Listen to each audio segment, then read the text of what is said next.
Hi, I'm Billy Barratt, and you're watching the Permanent Rain Press. Hi everyone, it's Chloe with the Permanent Rain Press. Today I'm happy to be joined by Billy Barratt. How are you? I am good. I am good. How are you? I'm doing well, thank you for asking. I'm so excited to talk about a few projects of yours, but to start off, I know you come from a rich artistic background with both your mom and dad in the entertainment and music industries. So, what can you share about your upbringing and what sparked that passion in you as a child? Um, I have grown up in a place called Hackney, right? So East London, and my my mum and dad have lived in separate places all the time. So when I'm with my mum, I was with my mum all the time, and when I'm with my dad, I'm with my dad all the time. And my from very young, my dad's been in sort of the more musical background, so I've just been in the studio with him and all the people he's working with, and it's been cool to sort of just meet everyone and just be around a studio environment, because it's when you're the music side of things, that's when that's kind of what you do. You just spend hours and hours and hours in the studio, and I've been there for a lot of it. So yeah, it's a good introduction to music, and my mum as well. We've always done the traveling to wherever to film together since I was like quite young. So yeah, so it's been good. They've been really supportive, and it's been yeah, it's been fun. Yeah.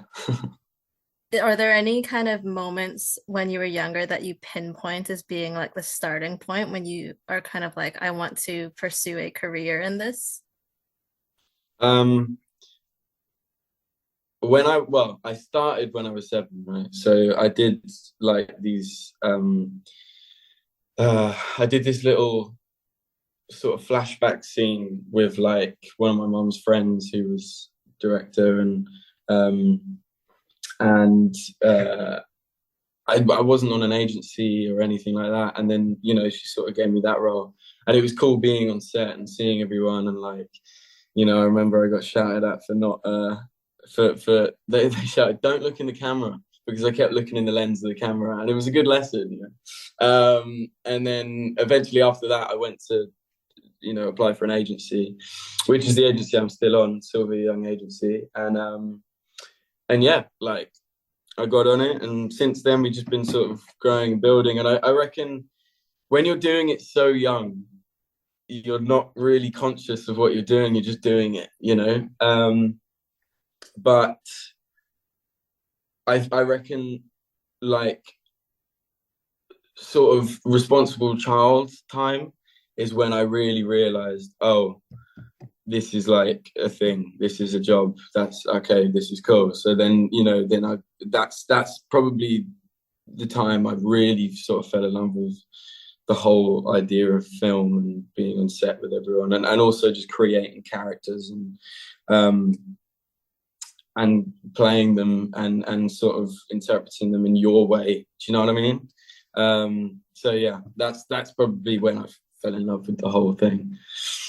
Definitely. It's when you have to really embody a character. Like that was such an important role and a really heavy role at that. And we'll talk about Responsible Child in just a moment, but I wanted to talk about your training at Sylvia Young Theatre School in London. What can you say about your time there and the key lessons that you took away from your studies?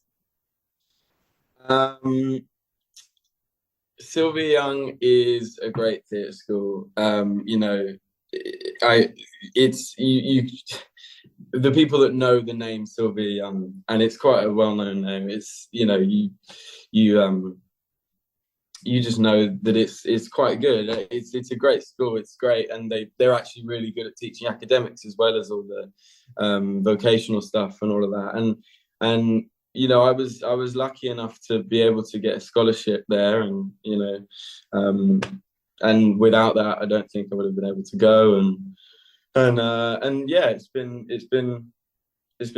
was great. And I left there like how long ago? Like maybe over a year now.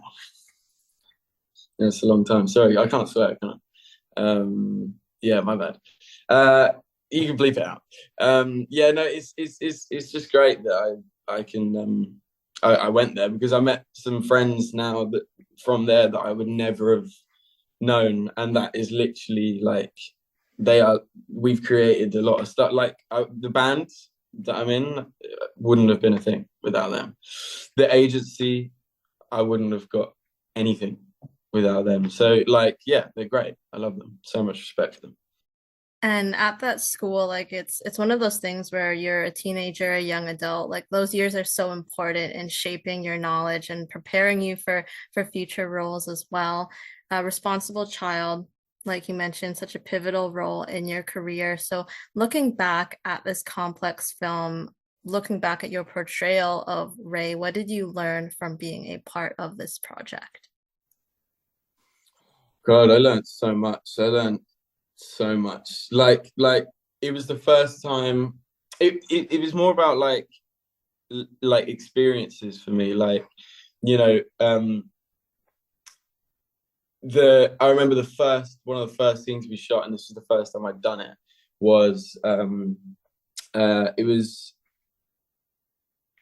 a scene with Ray and his the guy that was defending him, and I remember we first met. I'm in the cell and he's walking through the door, but they wouldn't let me meet the actor until we shot the scene. So I'm sat in this cell for ages, and then sorry, the camera's moving again, and then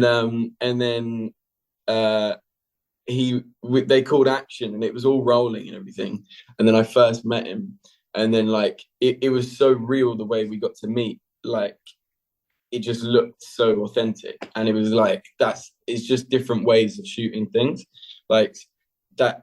You don't really, well, I guess you do, but it's the first time you don't really do that, but maybe you do. I don't know, it was the first of many things that I have experienced, and it was all on that set, you know. Whether or not I'd experienced them before, maybe I have, but I was so young I wouldn't remember. Well, you did such a phenomenal job in that role. I watched the movie on it was uploaded to some true crime channel on YouTube. So that's Was how it? I saw it. Yeah, because it's Wow. in the UK, right? So I don't have like B is it BBC it was on, but you won an Yeah. International Emmy Award for that Yeah. role. So I remember watching, I think it was when you like won the award, and you could see how much it meant to you and your family. Where do you keep your Emmy? It's on a desk in my bedroom. There's like a desk sort of connected to my bed, so I'll just keep it there, and you know, everyone that comes in, they see it, and then they just go, "Oh, that's great," and then that's it. But yeah, it's great. And I remember being there, and it was like I had the AirPods in, right, and it was over COVID, so no one could actually go there that weird time. And then I had these earpods in, and then I'm doing the thing, and I'm like on there, and I'm like ready in my suit and tie, and I remember I was I think I might have been looking at my phone or something, or looking at something else down here or something, and then I've got everyone behind me, and then they said Billy Barratt, and I went, oh. And then like everyone else was like, what? And then they were like, oh my God, he's won it.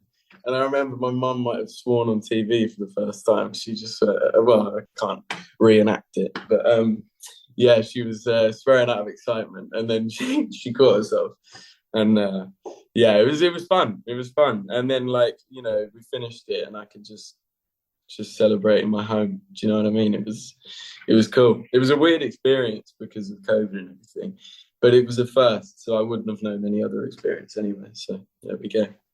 And you always remember your first, I'm sure first of hopefully many awards in the future, but it was sweet to also give a little shout out and dedicate to your younger brother as well.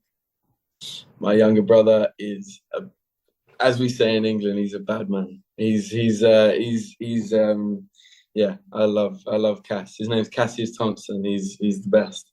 And yeah, he's he's currently doing he's like doing modeling stuff, and then he also shot something, I can't remember the name of it, but he was such a little legend in it. And then it was with Greg Davies, and then he did voiceover for me. It was Magic Playground, and now he's doing Muay Thai, which is pretty sick. I love it. And now I can't tell him what to do because he's just gonna kick my ass. You know what I mean? He's gonna be the next action star. Oh yes, that is Cass, 100%. I'm like the sidekick. That would be so fun to team up and do a project in the future, maybe when he's a bit older as well. But we'll talk about Invasion, where you star as Caspar. How would you describe his journey from season 1, when we meet him, to the end of season 2, and how he's grown and adapted to this new world and responsibility? Mm. So season 1 was so long ago because we actually had to stop filming because of COVID. And then when they gathered what was happening, we carried on. But yeah, so it's quite funny. Like you see, even in season 2 and season 3, you see that everyone's sort of grown much more than they would have over the time they've given us, which is hilarious. But it's great. Look, I did the audition when I was like 12 or 13, something like that, right? And I remember the people I met in the actual audition was Paddy, and then I also met India, who play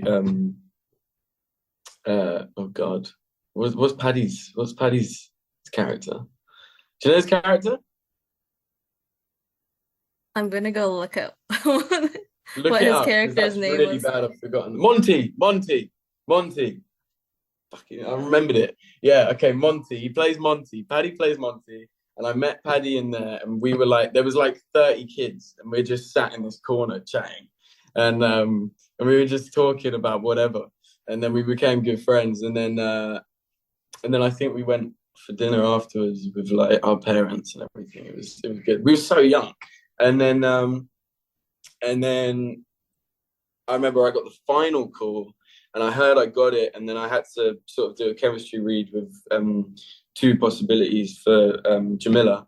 And then I remember I walked in there, and India just took the floor. Like it was, I felt like, oh God, this is hers.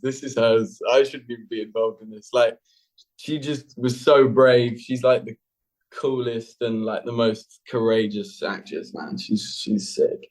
So yeah.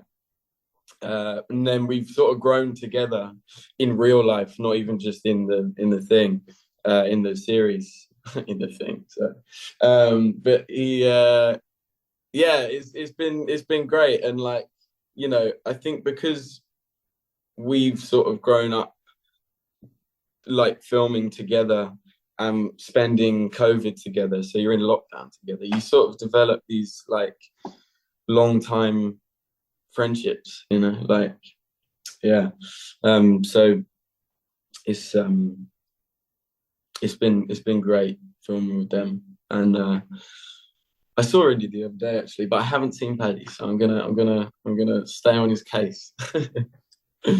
Everyone's so busy, but it's so nice that, you have that bond that, you share. No one else has kind of been through that same experience as you. I know that you worked with an epilepsy specialist for your seizures in the show. So tell me about the work that you did to get into character mentally and physically. Well, we only did like a few sessions. The rest was just sort of personal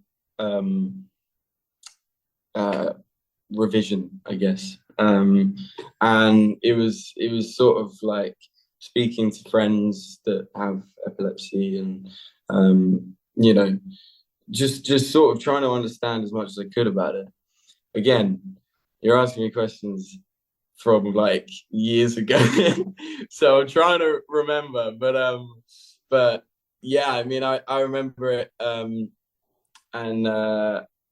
and you know, there was one time, and I think I told this in an interview before actually, but there was a time where they got all the actors together when we hadn't really met properly, and then they came over, and they would just tell us little things that we had to do without anyone else knowing, and then we do it. And one of them was I had to sort of have like a fake seizure, and then everyone sort of just all their characters just kicked in, and then they were all doing what their characters would be doing. It was so mad.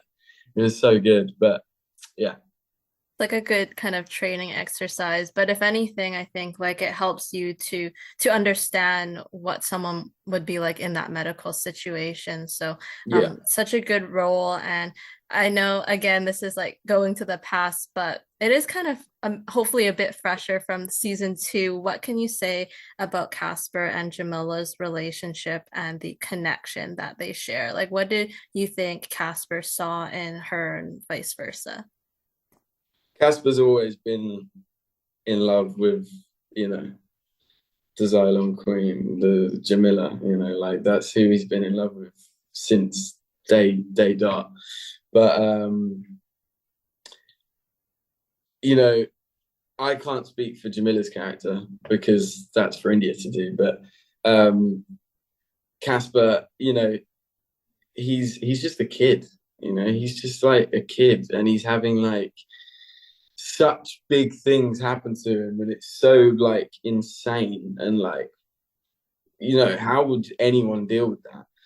And really all he wants is to just, I don't know, he wants to help because that's sort of what he's been wrapped up in, but at the same time I don't think he wants to help without Jamila, because you know that's his person, you know. So yeah, I mean, I'm not going to say any more because season 3 is not out yet, but you know. You know, at the end of season 2, viewers are left unsure about Caspar's true intentions at the portal. So, do you remember your reaction when you read the script for the first time that set up that cliffhanger? Yeah, I was like, what? What are they doing? Are they making me like some sort of bad guy? What's going on?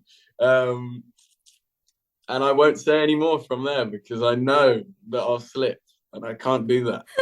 You're like, it might come out of me, but yeah, Yeah, it's Apple's kind a of big building up, you know, entity. I can't do that. the NDA. But I mean, season 1 and season 2, like, you know, it's he has this responsibility. He's a good guy here. So obviously it was kind of like a big shock to viewers to see that. So I'm excited. Did you have a good feeling about a renewal for season 3? I did. Yeah, yeah, I did. I mean, how are you gonna have that kind of cliffhanger and not have a season 3? You know, it's yeah, yeah. I have a good feeling about it. So with Caspar, like, do you think you have a really good understanding on who he is as a person, or like when you read scripts, obviously not going into season 3, but are you still learning new things about him even throughout like season 2? Well, I'm learning new things about him all the time because he's growing up, you know, and I'm learning new things about me every bloody day. Do you know what I mean? So it's yeah, I am learning new things about him, and I don't know. He's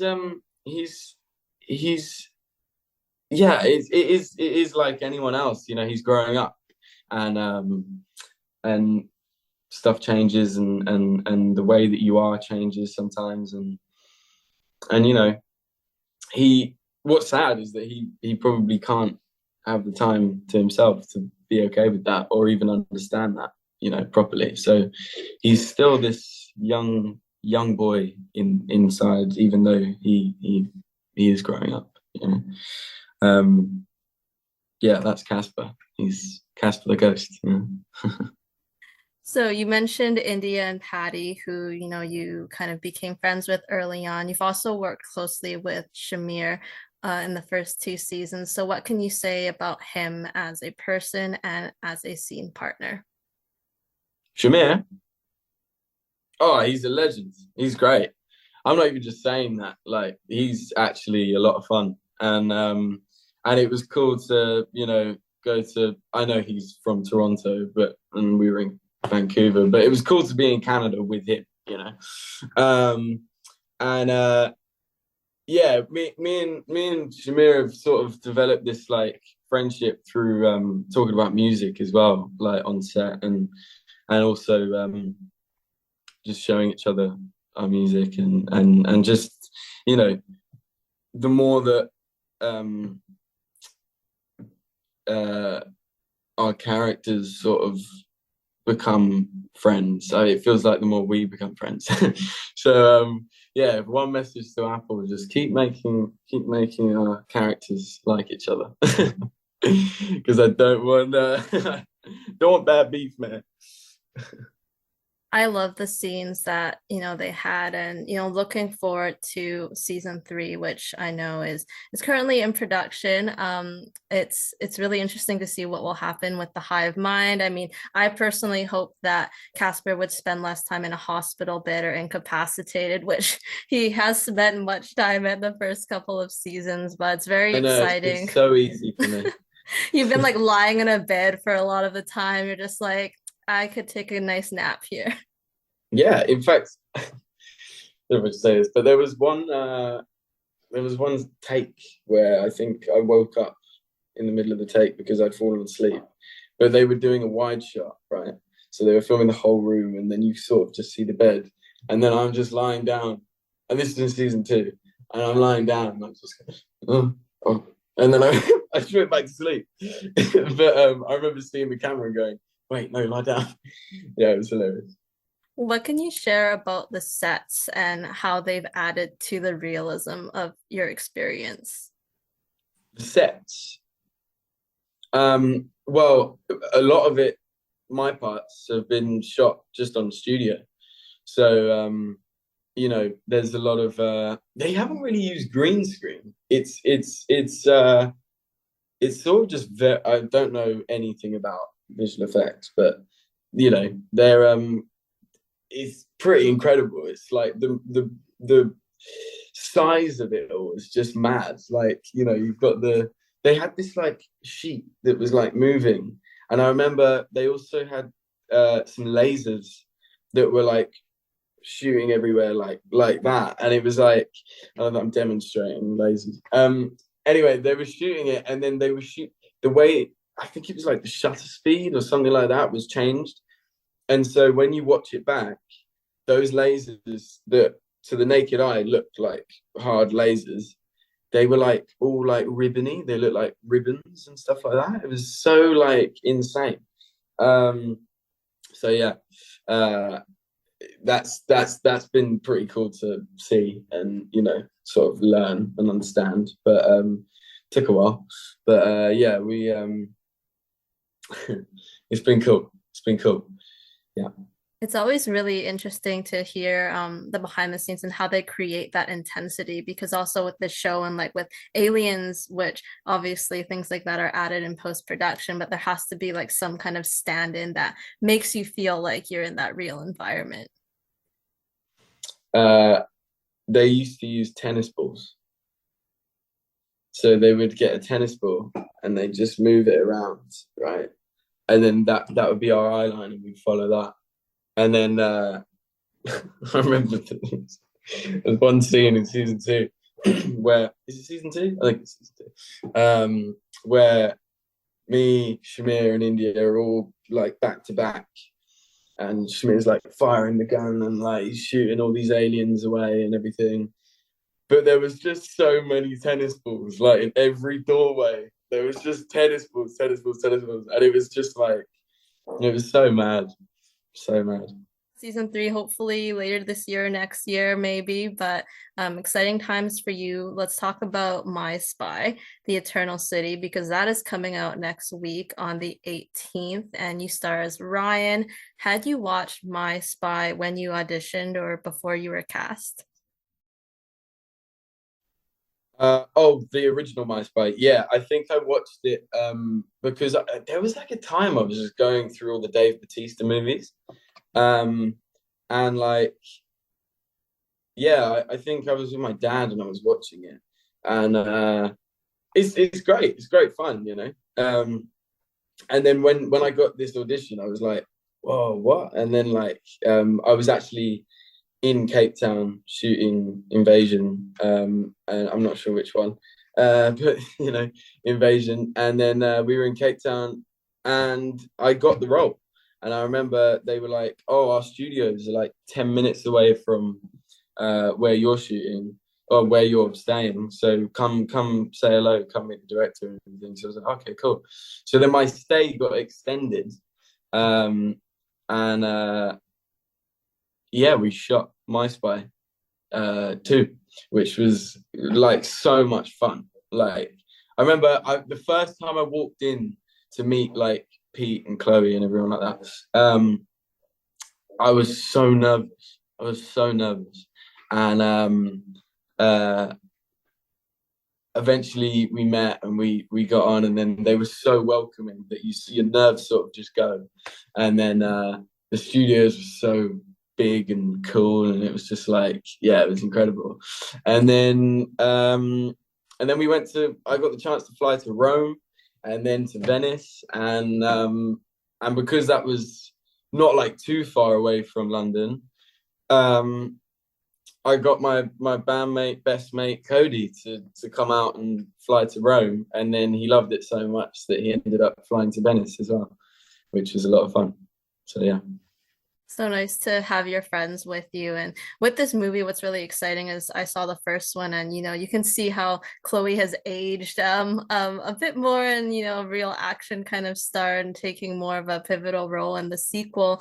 Is there anything that you can share about your character, Ryan, and his part in the movie?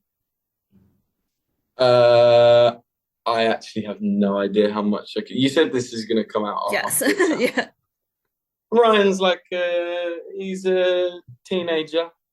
He's like the popular kid, I guess, and yeah, he's like classic. Like he wears the what do you call it? The like it's got the leather arms, and it's got the like you wear it if you're in like the football team or like the Oh, Letterman jacket. I think it's like mm, no. No, not Jersey. Is it Jersey? The coat, big coat. Anyway, it's I'll figure it out at some point. But anyway, he wears some of those, and like um he's like he's a nice kid. He's not like a horrible dick. Sorry, I can't say this. you can. That's He's completely I fine. can. No, no, Okay, yeah, he's yeah. not like a horrible dick at all. He's like yeah, Ryan's a nice kid. He's he's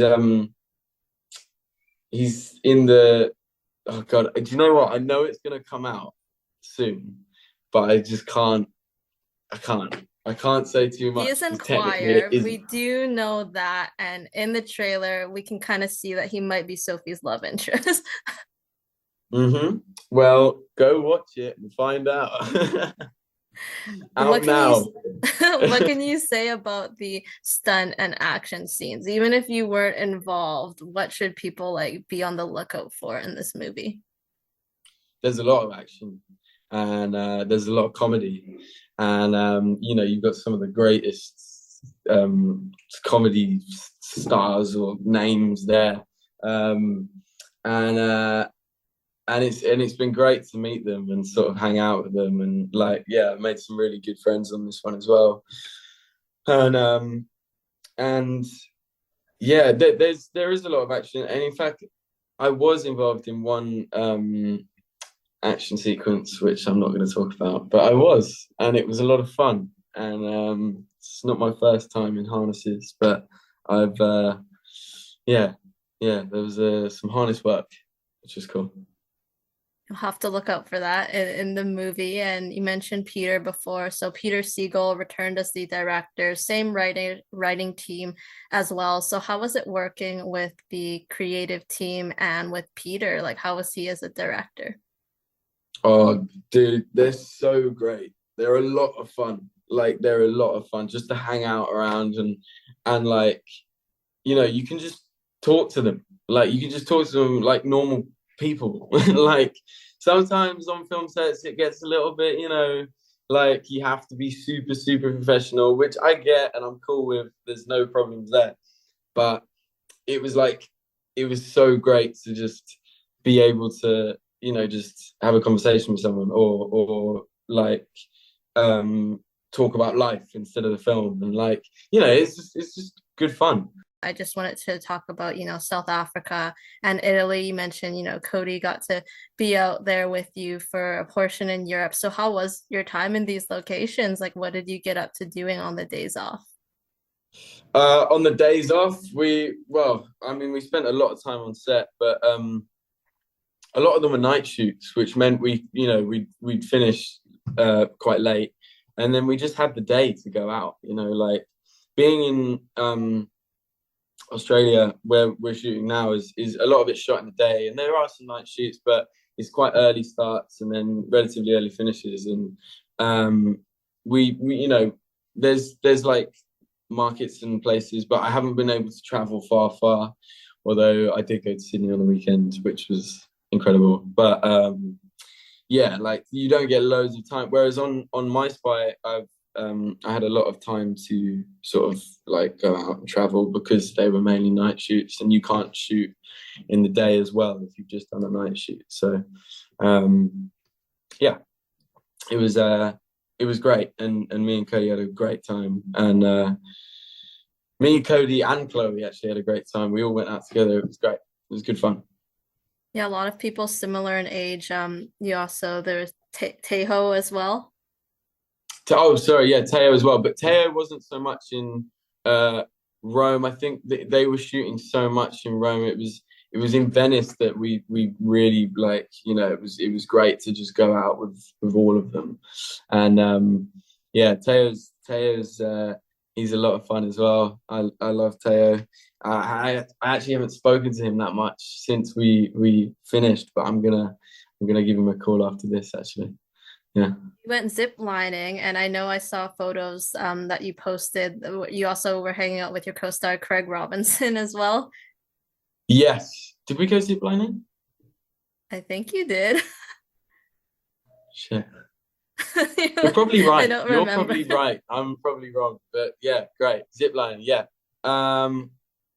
When did we go ziplining? What the fuck? Have I forgotten this? Okay, yeah, shit. Okay. Find it on your Instagram. Uh yeah, I probably did then. I probably did. Yeah, but Craig Robinson's great. I love Craig. He's great. And I went to LA and we spent some time together. It was sick. And he's so funny. He's so funny. Like, yeah. But I mean he's Craig Robinson. Why wouldn't he be funny? Yeah. It's such a great cast, and I know they just had some kind of screening, so I'm sorry that you didn't get to go be with them, but you're in a different country right now, so Yeah. Yeah, I know. They did invite me, but I had, it was it last night? It I think was, it was within the past couple of days. There were some photos yeah. posted. Yeah. So, yeah, I was working. I've been working so much on this. Non-stop. So fair enough. Yeah. This December you have another movie out, Kraven the Hunter. You'll be playing a younger Dmitri or Chameleon, who we know from the comics is Kraven's half brother with his own supervillain story. And I know you can't say too much about this one as well, very under wraps, but what kind of research or preparation did you uncover about this character that kind of stood out to you?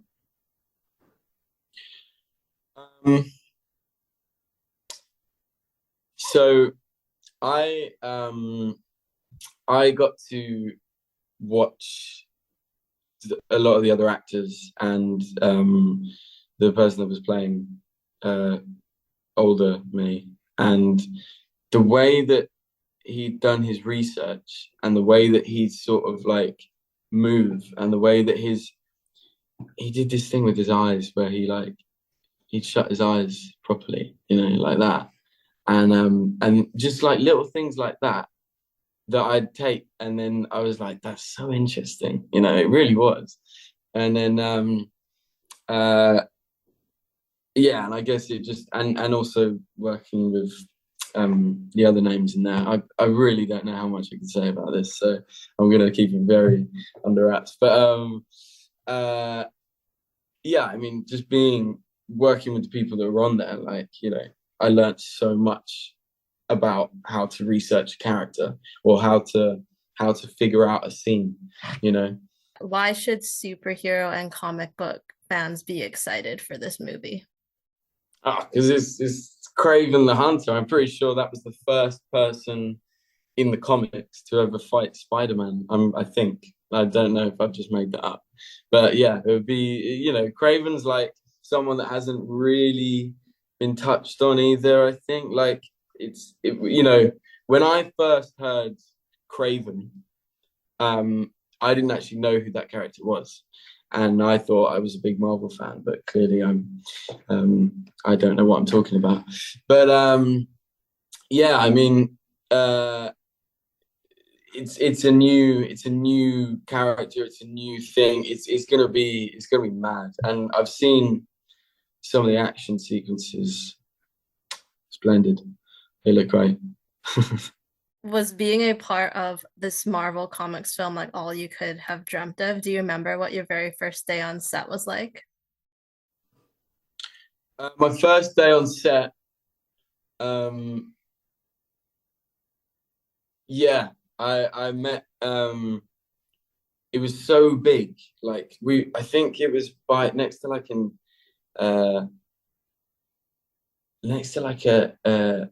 an airfield or something like that. And it was like there were like studios in England next to this airfield. Anyway, we were there, and I remember I got put in this trailer because it was a temporary trailer, and it was like the biggest trailer I'd ever seen. There was like sofas and like a whole table with like chairs. I was like, what? Why do I have this? And then I found out that it was not mine. But I did go in there, and I had a great time in there for the time I did have.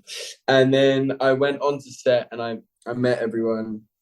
And then I remember meeting Russell, and he was just like the coolest dude ever.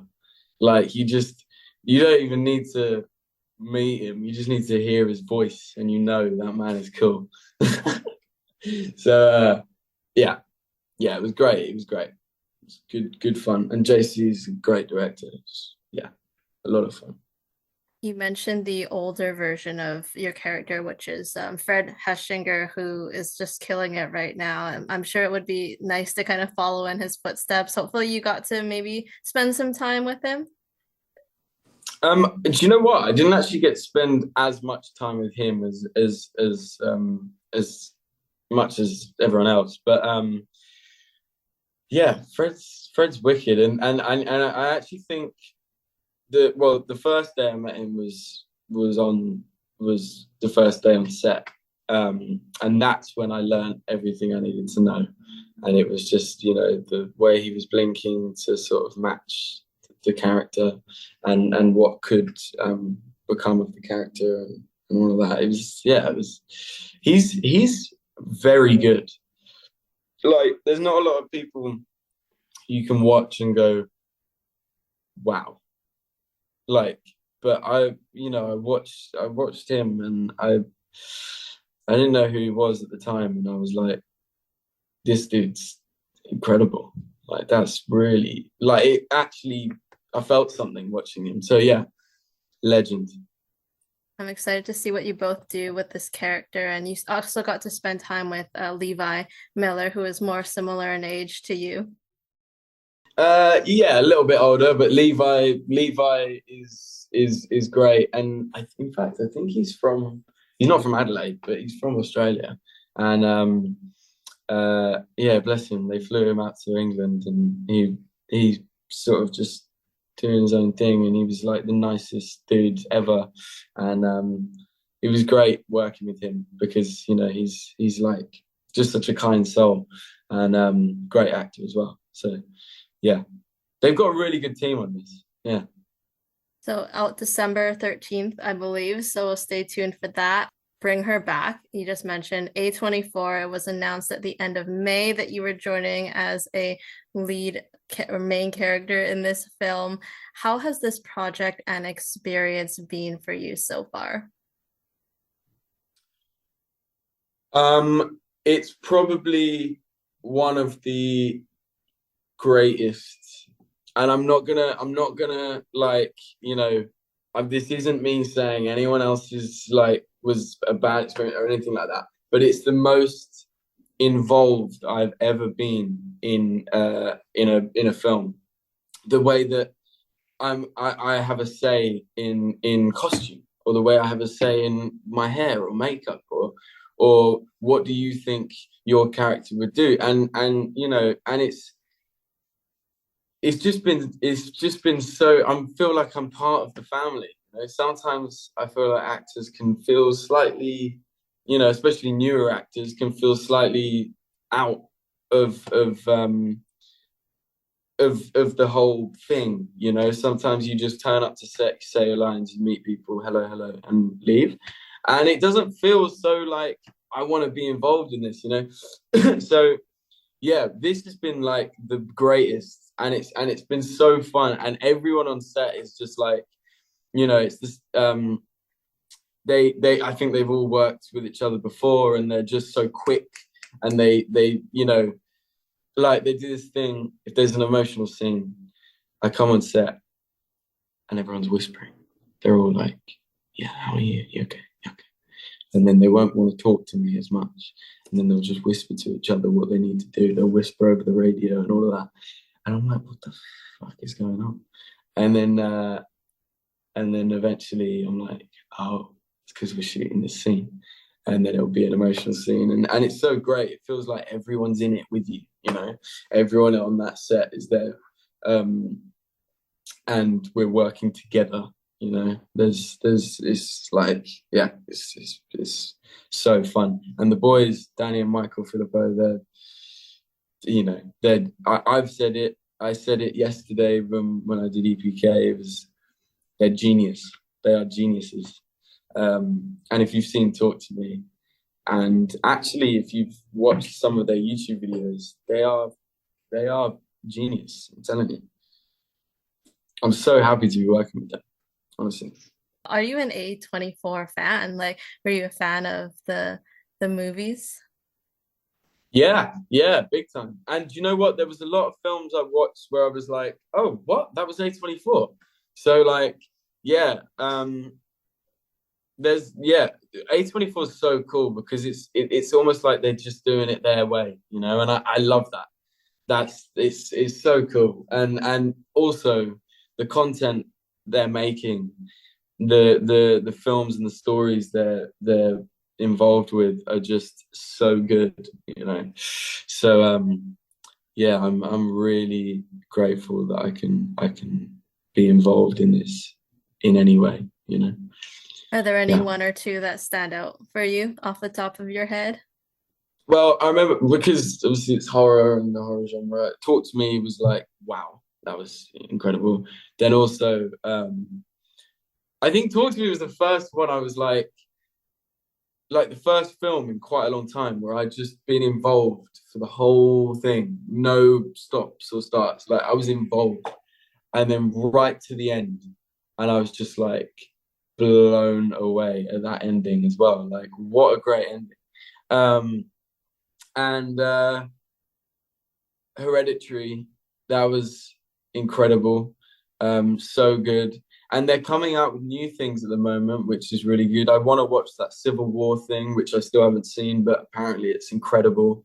Yeah, there's a lot of things that are great. If I could go through their list of things and I could just name all the ones I like. But just know that A24 is a brilliant production company.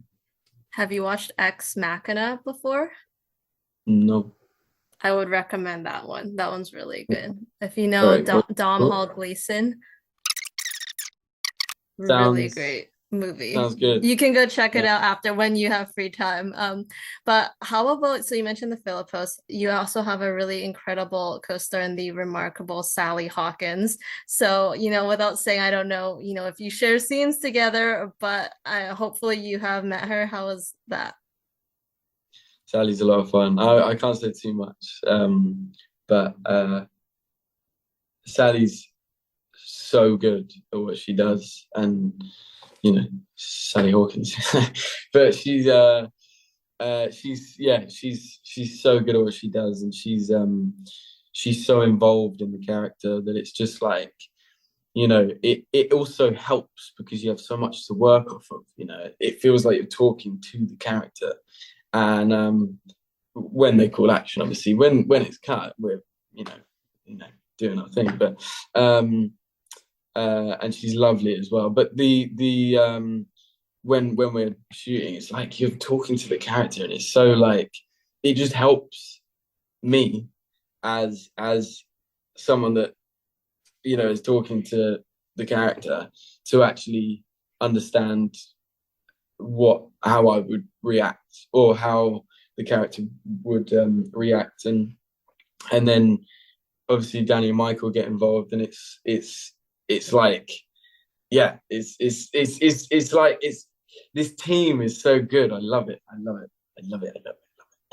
I can tell how And I like can't say anything, excited but you yeah. are, but like you're trying not to say anything. But it's so nice to feel so immersed in this experience and like living through your character. And you have been in projects heavily in the drama genre, maybe a bit of mystery thriller, but not a full-on horror movie before. So were you a fan of the genre coming in and what it brings to audiences? Yeah, I was. It wasn't ever something like, oh, I want to sit down and watch a horror. It was more that my friends would go, oh, do you want to watch a horror? And I'd be like, yeah, all right. And then we watch it, and we like be absolutely terrified, and then not really know where to sleep or what to do with ourselves. And that feeling is hilarious, and I love it. Because when you're, like it's just something you can do with your friends, and then also it's like what I love about Danny and Michael's work, and talk to me here because I can't talk about Bring Her Back, but there there's like a proper story behind it. It's not like, there are some films out there, horror films, where it's like, you know you can kind of tell what's going to happen, but and there's not really a story. It's just kill, kill, kill, kill. Do you know what I mean? Whereas like they've got a story, and I really love it. And there's like a depth within the character, and also what storyline we're following, and it's great. I love it. You've been like jumping project to project to project as of late, like over the past year. Yeah, I guess so. Yeah, it's been busy, but I'm looking forward to just taking like a couple of weeks to just chill, and then I'll get back in it, I reckon. But yeah, it's I don't know. I just love a story. Do you know what I mean? I'm not like a big like just madness. Do you know what I mean? In the film, I want like a story and a relationship between characters, and um someone that does that really well, like big names I'm talking about. You know, this is like big, but someone I look up to is Leonardo DiCaprio. He picks his films really well, and he's since he was younger than me, and like he's created a relationship with directors that is exactly what I want to do. I want to find a director that I get on so well with, and then I also want to just sort of be able to create movies, because it is an art form. It's an art form, and I want to be involved in that art. So yeah. You are multi-skilled. You skateboard, you've had like some stage combat experience, also a bit of a dance background, which we don't see in some of your past projects. So would you ever be up to doing some kind of musical, or is that you're like, no? Do you know what? I did a musical in the West End a long time ago. And it was Big Fish, the musical, with Kelsey Grammer in it. And it was yeah, it was fun. It was fun to do. I'm trying to think back to when when I did it, but do you know, that feeling of being on stage is what I get that from music, making music and going on stage and being able to perform my own thing. Maybe I'd try theatre where it isn't musical stuff.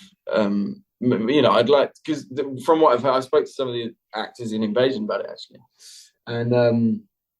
and they, the way they explained it was like, it's the greatest feeling to be able to just have the audience right there. And I was like, oh God, I don't know if I'm capable of that. But like, I watched some people and I'm like, actually, that does look pretty fun and pretty amazing to experience. But I think the whole dance in the films and the musical, I'm not gonna ever say no. Like, I'm not gonna shut it down right here, right now. This is it. No, but like maybe when I've sort of done a few more films, maybe that's like do when what you need to do, and then maybe kind of reconsider, kind of thing. And then we'll talk about exactly. We'll get into music as kind of this final chapter here. What music did you grow up listening to, and who would you say are your favorite artists today? Do you know what? Like, growing up in Hackney, you just hear everything. And also having a mum who listens to everything is wicked. And also her friends listen to all kinds of different things, and not only do they just listen to it, they were there when it was happening, and like, that's pretty sick. And then my dad on the other side, being in the studio with some of the guys that I love, like Shy FX, he's wicked, and my dad works with him all the time, and just released the new EP or album. I think it's an album, and yeah, it's so sick. So I love like drum and bass. I love rock, obviously. I love punk. I love, like, I think I just like I love everything, right? Music wise. I actually don't think there's been a time where I go, oh, turn that off, unless like it's completely like, do you know what I mean? Like, it's just weird in your ears. Like, it's just not nice. But then I guess that's not really music, is it? That's just noises. But the only reason I say this is because someone showed me a song like that the other day, and I was like, turn it off. What are you doing? It's like, it's hurting my ears. Yeah, like, what are you doing? Stop hurting me. So yeah. But I mean, like, mainly rock and punk and drum and bass, and just being able to dance to it, dance. If I can dance to it or jump around to it or just go nuts, then I love it. I was watching some old videos of you singing, performing The Middle by Jimmy Eat World. You had the Green Day's Basket Case as well. And you were such a good performer and guitarist even like 3-4 years ago. How and when did music turn into more than just a hobby and pastime, where you wanted to make music more seriously?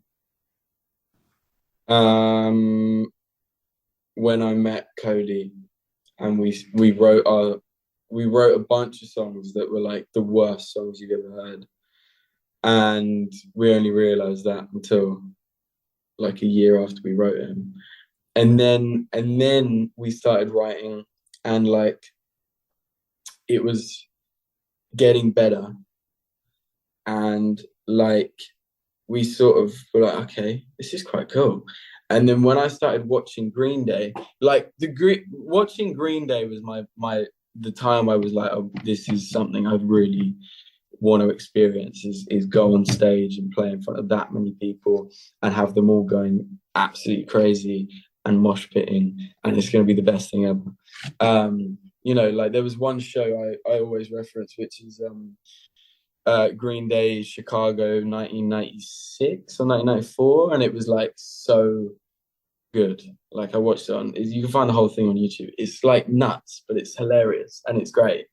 And that's what made me want to go, like, this is something I want to do, as well as, you know, making films and everything. So when I'm with Cody, we just write all the time.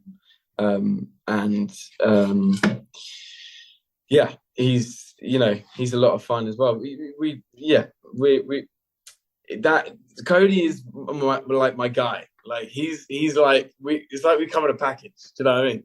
He's Cody's great. Yeah. Everyone needs a musical partner, so that's clearly your musical partner. Tell me about The Hunger.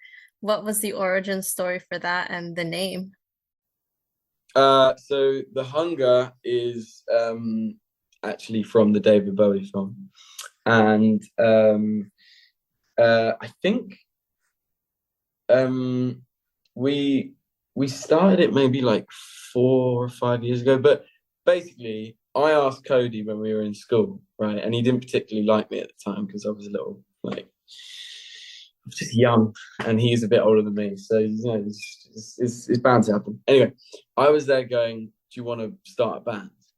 And he went, "Oh, I'm in one, sorry." And I was like, "Oh, okay."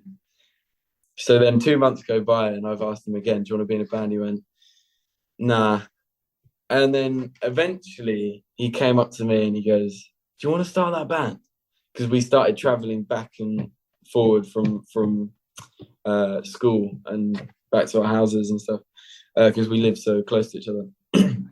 And then I was like, "Do you want to start? Do you want, you know, do you want?" He goes, "Do you want to be in the band?" And I was like, "Yeah, 100%." So he dropped his other guy because I think his other guy was just doing his own thing, really.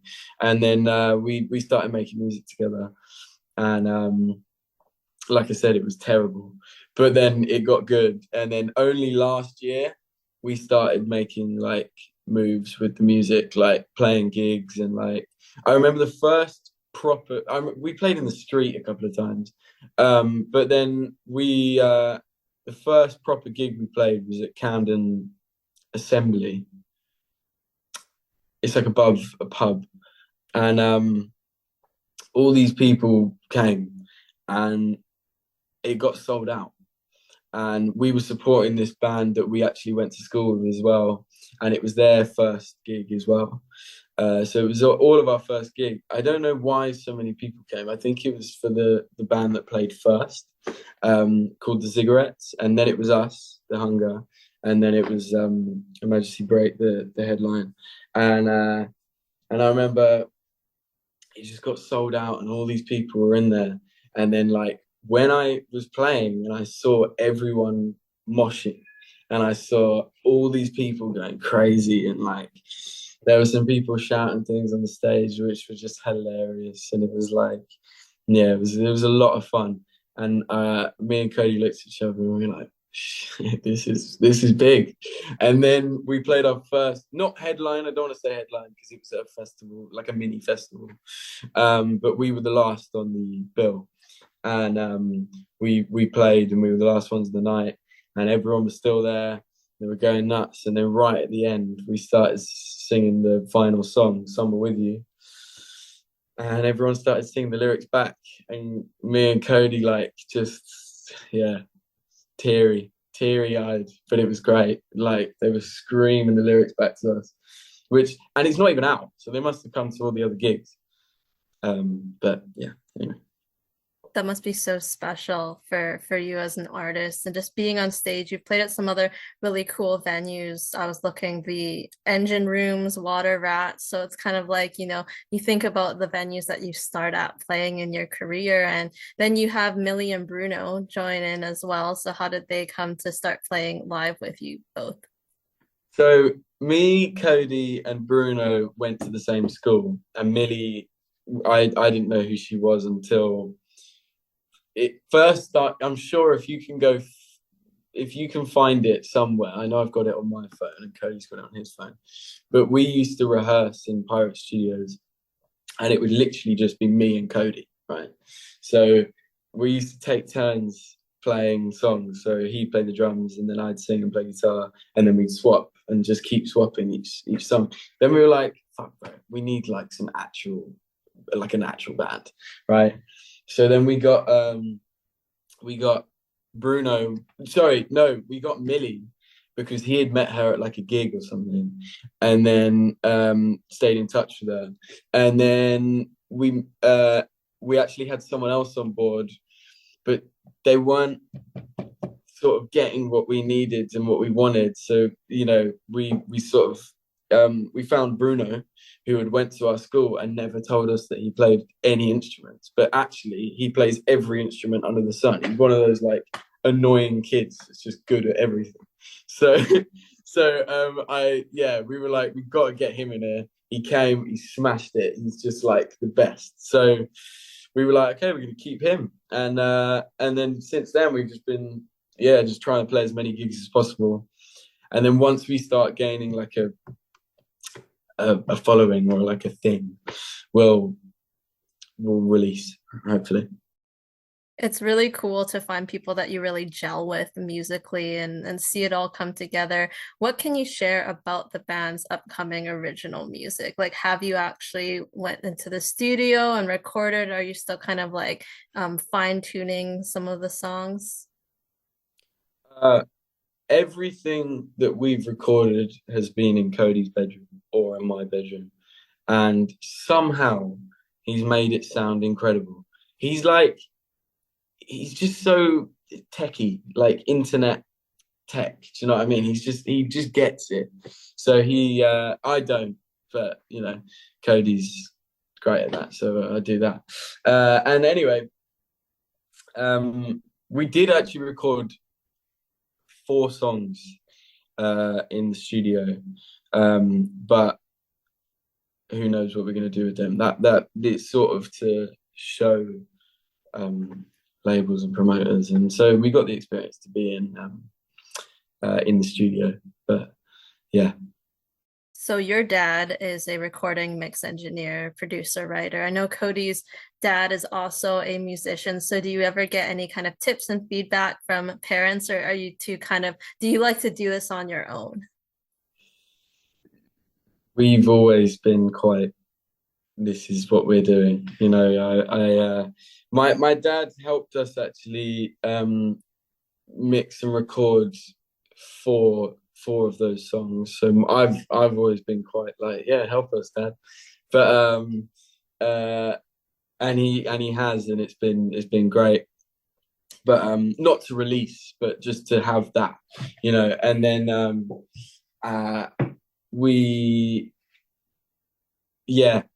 Cody, I think the whole like because Cody's dad is in placebo, obviously. We've sort of been like, no, we're going to do this on our own. This is, you know, no hard feelings or anything. It's just like we're going to do this. Just we want to get it done ourselves, because you know no one wants to be like, oh, you only got the fame because of you know what I mean. So if we make it, we can officially say that we have done it all by ourselves. And it's nice to have ownership of what you're doing, you know, all of that creative control, and you know you're making the decisions. And I'm really excited to see what comes out of the band. I like Summer with You. I like Snake. I was listening to some of like the little demos and videos you have out there. Are you in college for music? I was. Yeah, I just left. So right now I'm just focusing on work. Like, you know, I call it work, but work's a bad word, I think. You know, people see the word work as like, oh, I've got to go to work. Do you know what I mean? No, I've been out here shooting film, and that I've been focused on that, and school has just been, I've just tried to get rid of that thought, you know. And then music as well, that's what I'm doing. It just means that I'm gonna have so much more time to write scripts with my friend Joseph Horsford. He's the, I don't know if you've seen any videos of our band, but do you know the guy that jumps on stage and goes crazy? I think I've seen a couple of He those. like Yeah. takes his top off and does all the whole thing. Yeah, that's Joe. So he's also very good at acting and writing scripts, and he's Joseph Horsford. He's a legend, and I love him. We're like the three musketeers, me, Joe, and Cody. But yeah, so I write scripts with him, and I'm writing music with Cody, and it just means I'm gonna have so much more time to do all of that when I'm not filming something. It doesn't mean I have to go straight back to school. Do you know what I mean? So I've left that and done. Yeah.